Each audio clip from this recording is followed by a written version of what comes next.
Ever rewatch a movie and feel disconnected, like the magic has faded, leaving behind plot holes and missed opportunities? That's what happens with 11 years after its release. So it wasn't a bad movie, but revisiting it reveals cracks in the foundation of what could have been a truly epic chapter in the MCU. Uh, the initial promise was huge. Following the success of the first, expectations were sky high, but stumbled not in spectacle, but in substance. It felt less like a natural progression and more like a series of set pieces strung together, leaving many storylines feeling rushed or completely abandoned.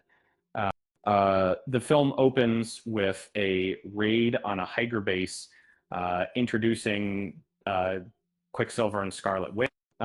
It felt like a forced connection to and wasting Baron Strucker, a significant villain in the comics, in a matter of minutes. The setup felt more like checking boxes than building genuine narrative tension. Um, but and then there's the mystery of why these Quicksilver and Scarlet Witch were even with Hydra. Their motivations felt flimsy, making their eventual alliance with the Avengers feel unearned. Um, they were prisoners, yes, but the script never convincingly explained why they'd so readily switch sides, especially given their resentment towards Tony Stark. And Usurkus as Ulysses Klaue was a bright spot, but his role felt severely underutilized.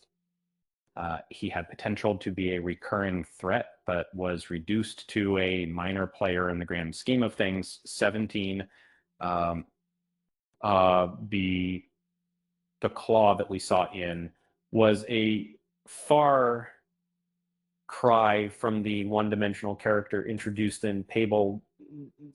The teased Savage Hulk, glimpsed during a rampage, offered a tantalizing look at what the character could be. The Hulkbuster fight was visually impressive, but it felt like a distraction from the core narrative.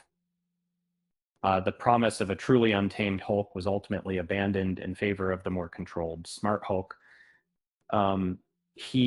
Thor's journey to understand a vision of Ragnarok felt disconnected from the main plot, while foreshadowing his next solo adventure. It didn't have a meaningful impact on the events of the past. The Ragnarok he witnessed was a far cry from the fiery destruction he ultimately faced in. Uh, all, the attempted romance between Black Widow and Hulk felt forced and awkward.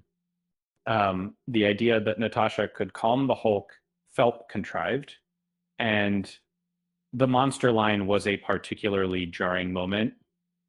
It lacked the emotional depth needed to make their connection believable. Um, and Quicksilver's death, well, heroic, felt anticlimactic. His sacrifice lacked the emotional weight it deserved, lost in the chaos of the final battle. He was a new character, and his death felt more like a plot device than a genuine loss. So never. The seeds of are sown in, but the the conflict feels contrived. Um, Tony Stark, the creator of Ultron, becomes the champion of accountability. it's a strange reversal, and the logic feels shaky at best. The final battle, while visually spectacular, suffered from CGI overload. The truth, it was a chaotic mess, making it difficult to follow the action or feel invested in the outcome. The sheer scale of the battle diluted the emotional impact. But perhaps the biggest disappointment was Ultron himself. James Spader's voice work, while talented, didn't capture the menace and gravitas of the comic book villain. He felt more like a philosophical eccentric than a world-ending threat. It's a funny thing, isn't it? We expect villains to be, well, villainous. Ultron felt like he was offering a TED Talk while trying to destroy humanity. A little less philosophy, a little more destruction, perhaps. With that said, thanks for watching, and until next time, thanks for watching.